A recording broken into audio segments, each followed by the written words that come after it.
Tantor Audio, a division of Recorded Books, presents The Return of Resentment, the Rise and Decline and Rise Again of a Political Emotion, by Robert A. Schneider. Narrated by Christopher Grove. Preface. Listeners might approach this book with a couple of questions. A general listener might very well wonder what I could possibly mean by a return of something like resentment, that is, an emotion. In short, does an emotion, or this particular one, have a history? And if so, in what sense? To this sort of listener, all I can say is, listen to the book. A tiny subset of listeners, however, that is, those who know something of the author's background, might ask another question. How is it that a historian of early modern Europe has come to write about a political emotion with such contemporary relevance? Those listeners, understandably uninterested in autobiographical reflections, are invited to skip the next few paragraphs. The prominence of the concept of resentment in our public life, especially since 2016, is, I believe, evident to anyone sensitive to its meanings. My interest in this subject, however, predates the politics of today, extending back to the 1980s, for it was then that the rise of both Christian and Islamic fundamentalism, phenomena with powerful political implications, took most informed observers by surprise.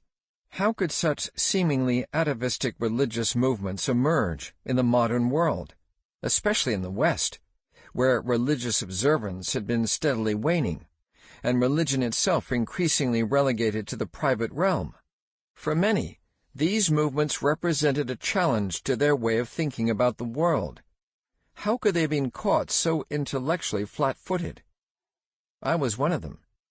Like many of my generation of historians, I had been instructed in the methods of social history, which emphasized the collective action of ordinary people, and looked with suspicion upon psychological explanations for their motivations.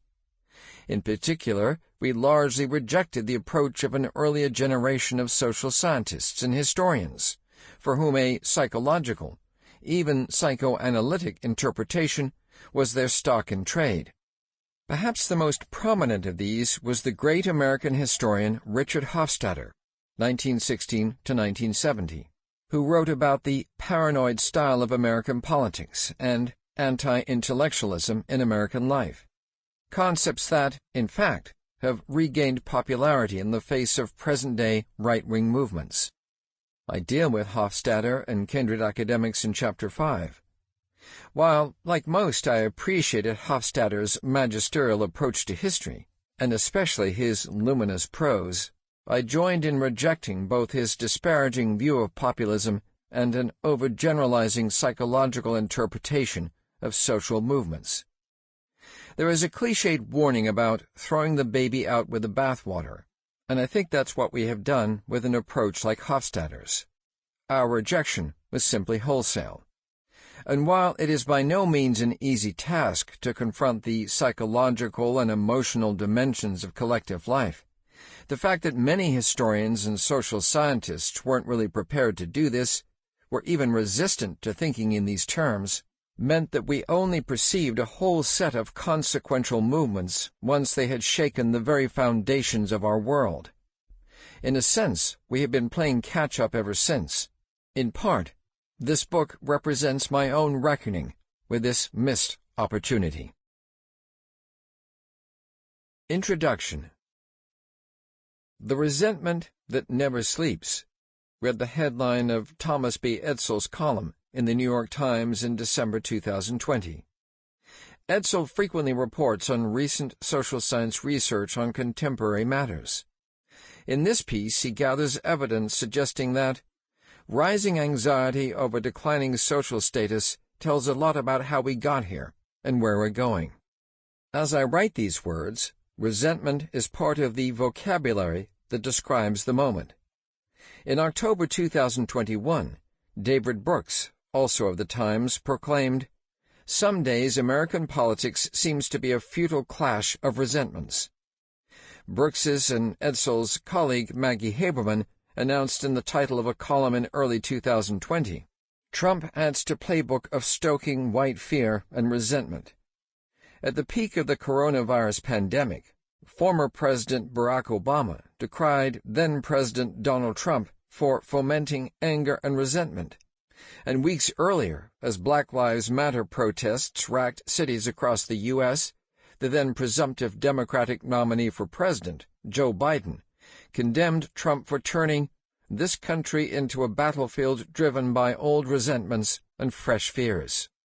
Commenting on the situation in the U.S., a foreign paper's headline read, "Trump fans flames of resentment and hatred." In recent years, resentment has been a go-to ascription for the collective sentiment that animates Trump's base and carried him into office.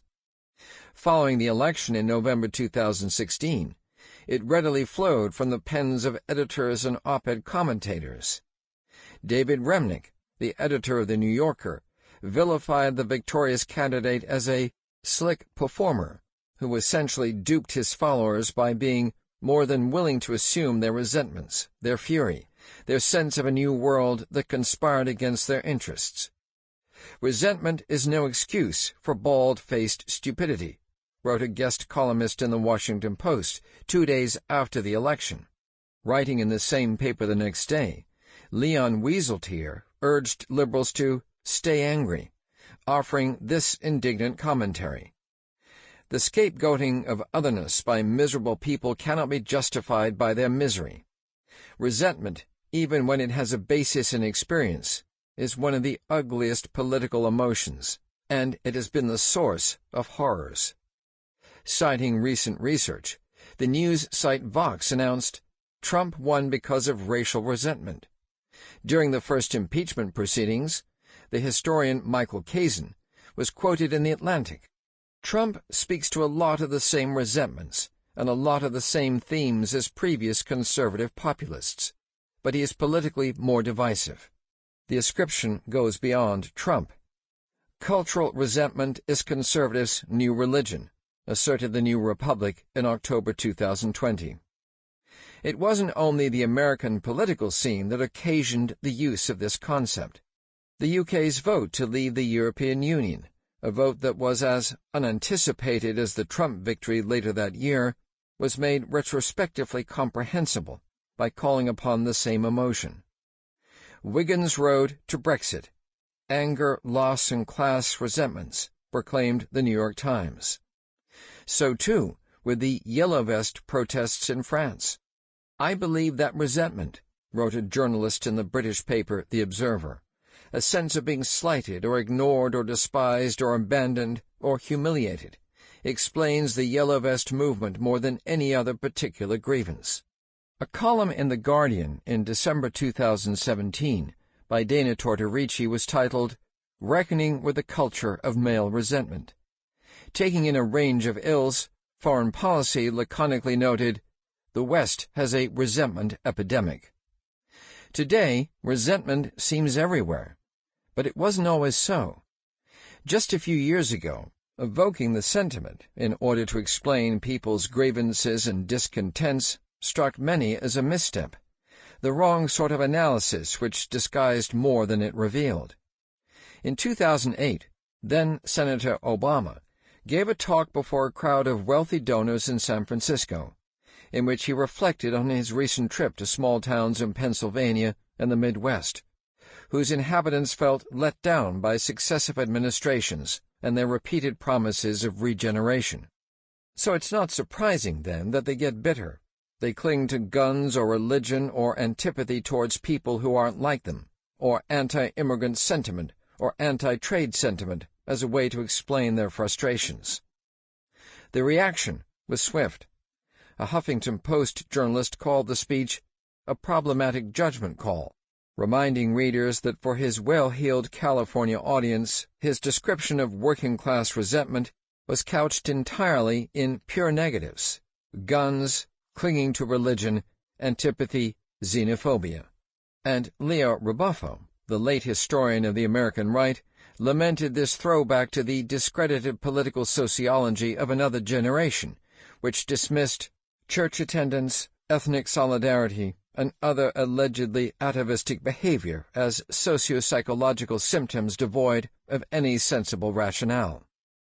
As recently as 2008, then, it was considered somewhat ill-advised to deploy a psychological diagnosis which smacked of resentment, which dared to suggest that many downtrodden Americans might be suffering from misdirected animosities that distracted them from their real interests. To evoke resentment was to assume a condescending attitude toward people whose values were simply different, and whose grievances were real, not delusions. Clearly, whatever reluctance, inhibitions, or other obstacles to deploying this concept and its attendant emotional and psychological associations have been dispelled. Resentment is back. But what do we mean by resentment, particularly in a political context? This book is devoted to exploring this question. Throughout, I strive to explain both the usefulness and meaning of resentment as it has been understood and experienced in the past, as well as in recent times. Several concerns, questions, and qualifications will guide my exploration. One has to do with what set me on the course of this investigation. Like most people, I vaguely know what commentators mean by resentment when they evoke it, especially in the political sense.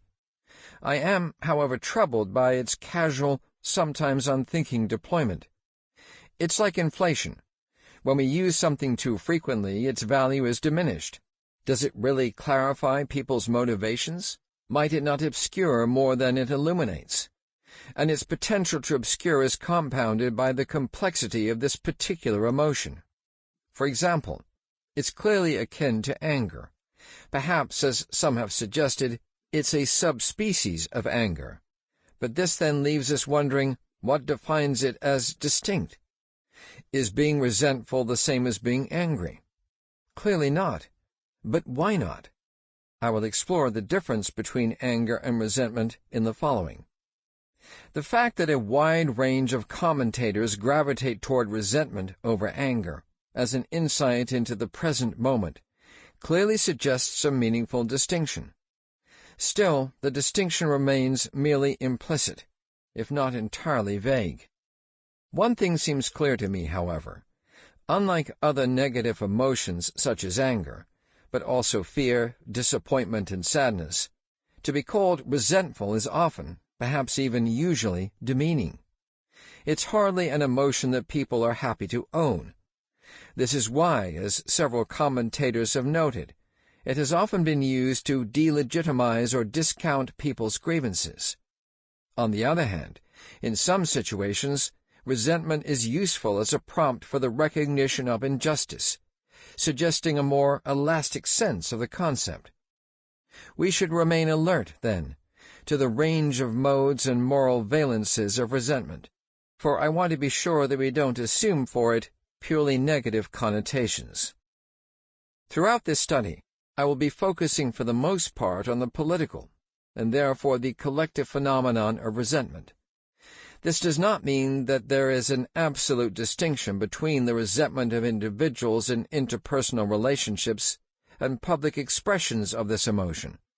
It is still the same emotion. But there is a difference, nevertheless. Whether personal or political, individual or collective, however, resentment implies, again, unlike some other emotions, a relationship to another person or persons.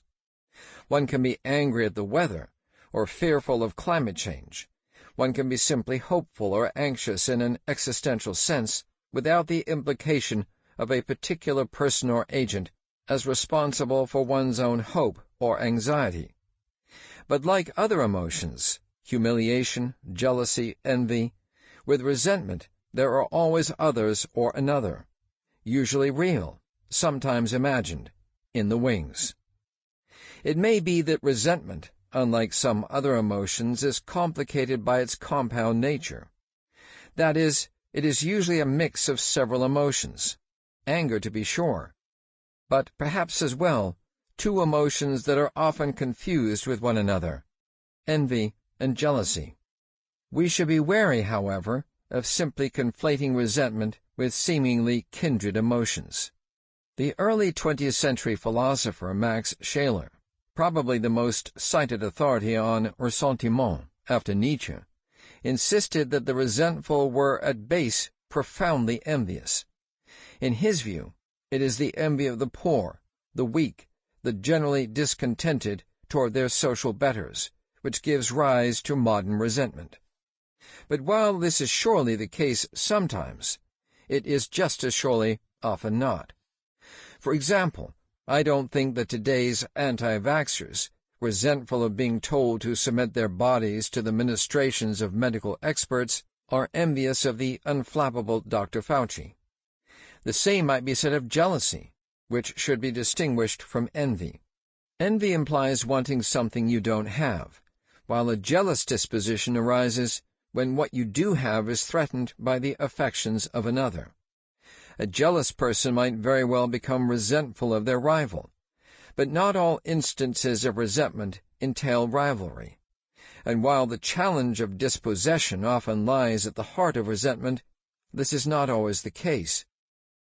Shakespeare calls jealousy the green-eyed monster which doth mock the meat it feeds on. But those lines are uttered by Iago, the quintessential man of resentment, to Othello, a man in the grip of murderous jealousy. It is as if Shakespeare is drawing a distinction with these two characters between two highly vexed but, here at least, distinct emotional states. Resentment has a history. At least this is one of my guiding assumptions. It has a history in a dual sense, both as a concept and as an actual collective emotion. I will argue as well that there are periods in history when resentment is more pronounced as a collective emotion, and times when it is less prominent or relevant.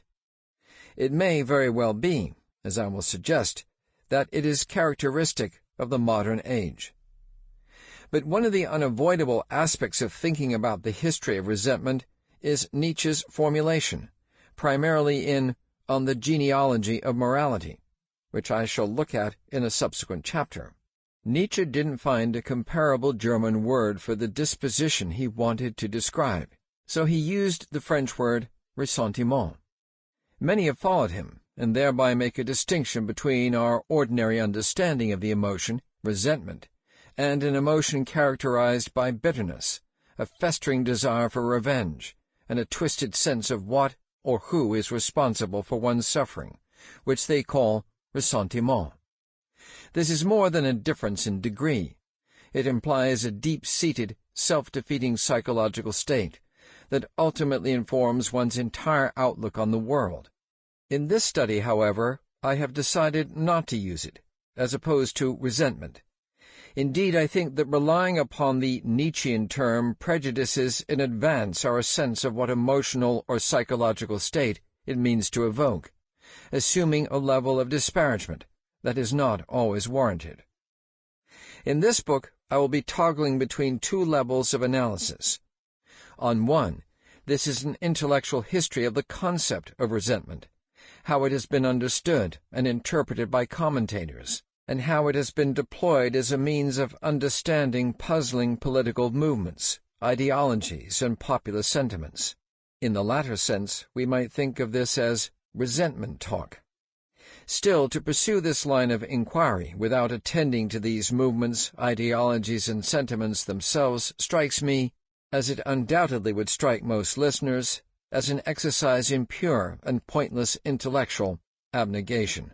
Why not strive to discover the reality of this emotion as a component of politics in past times, and, most urgently, our contemporary era?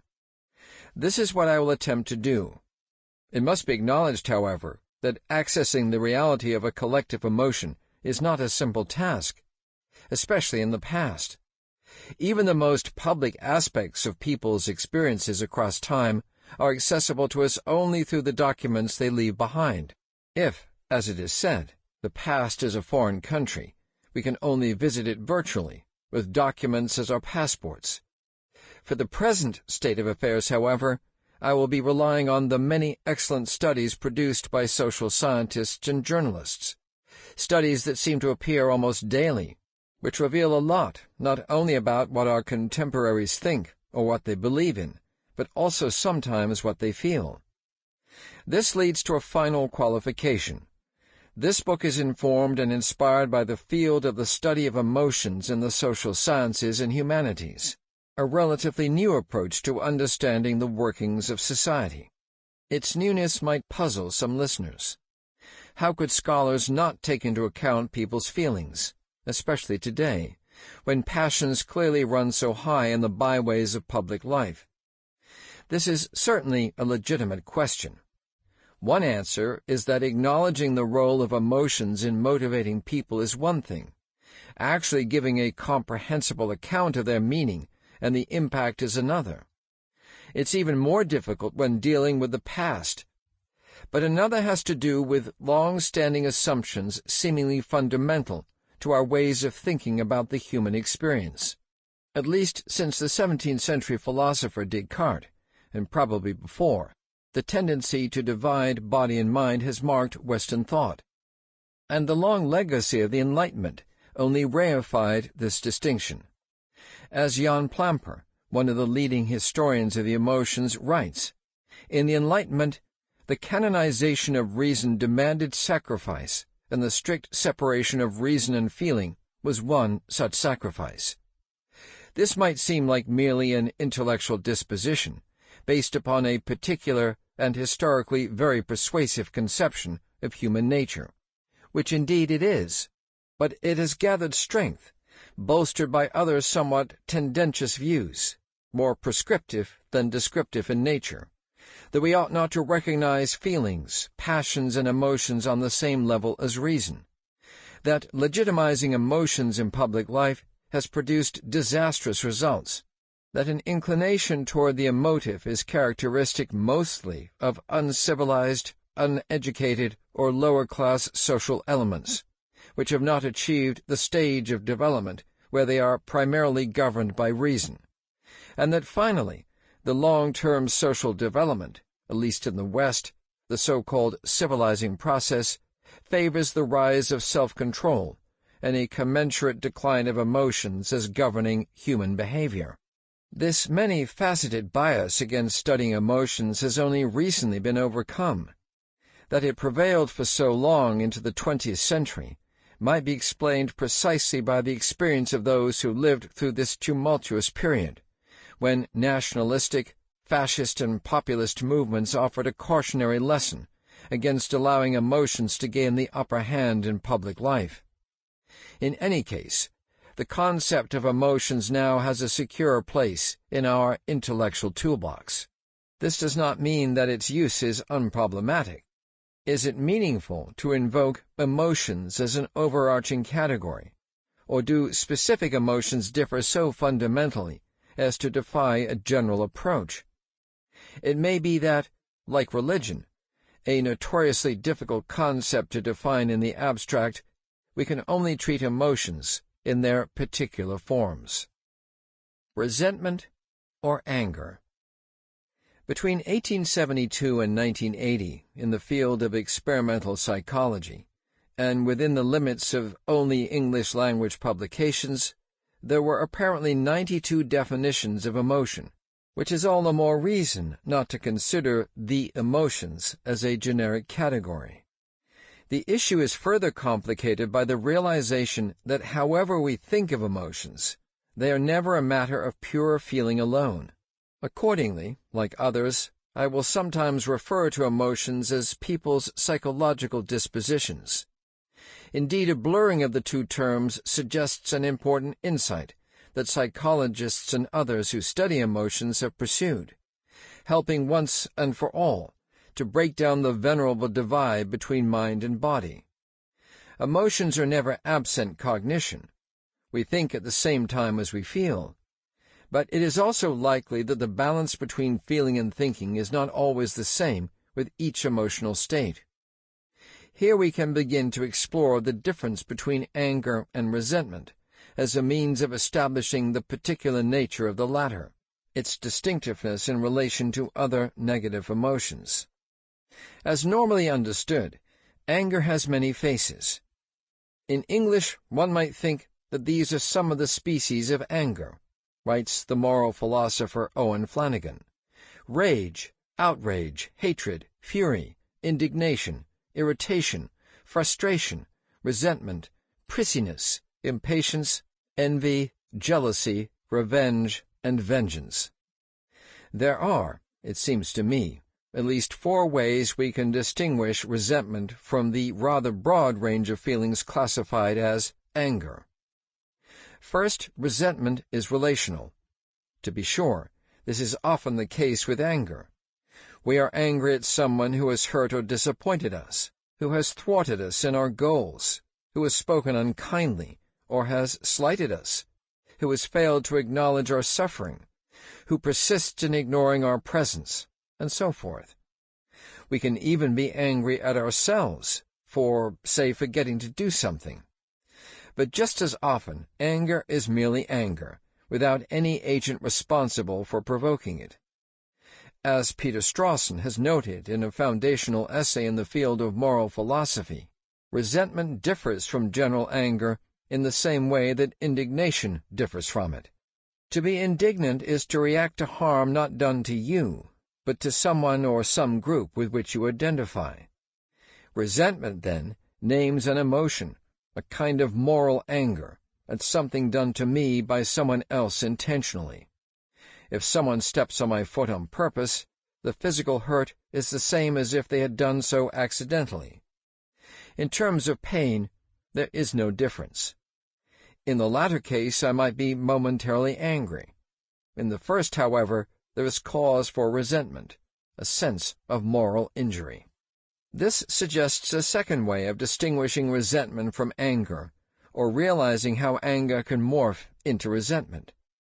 Rather than 2 protagonists, the aggrieved and the victimizer, resentment often, perhaps even usually, involves a triangular relationship, where the third element could be a person, persons, or even something abstract like a value system or an ethos.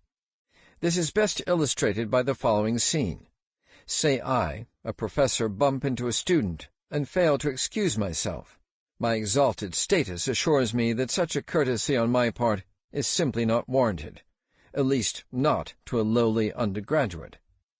Though hurt and insulted that I should treat him so thoughtlessly, the student feels he cannot protest because he is constrained by an obligation of deference, even to the point of stifling his legitimate anger, which then turns to resentment. While my action is the cause of his upset, his low status, which is to say an entire ethos of hierarchical values, is what precipitates his resentment. The third term, then, is this constraining ethos. Consequently, we might consider that in many cases resentment is frustrated anger, which often consequently seeks to place blame on someone or something else. A third way resentment can be distinguished from anger, or at least be seen as a special species of anger, is precisely its level of cognition. Some moral philosophers have identified cognitively sharpened forms of anger, partially constituted by a judgment about responsibility, wrongdoing, and or blameworthiness of the offender. By extension, then, resentment, like indignation, is pointedly sharpened not only by rendering a judgment of responsibility and blame, but with an added measure of conscious, often persistent, even cultivated grievance. The 18th-century Anglican preacher and philosopher Joseph Butler, whose views we shall examine later, argued favorably for a settled sort of resentment, which implied a conscience that both gives rise to it and guides it within acceptable bounds of expression. And despite Nietzsche's disparagement of ressentiment, he still acknowledged its creative potential in fashioning, via the machinations of the priests, a new morality. Whether seen in a favorable or unfavorable light, resentment implies an additional cognitive stage beyond sheer anger, an awareness of, or at least some reflection on, the provenance, cause, or reason for your misfortune. There is, finally, the element of time or duration to consider. Anger might persist, of course. It can be sustained and nurtured, then becoming lodged as a defining feature of one's personality. An angry person, as Pankaj Mishra has argued. Sample complete. Ready to continue?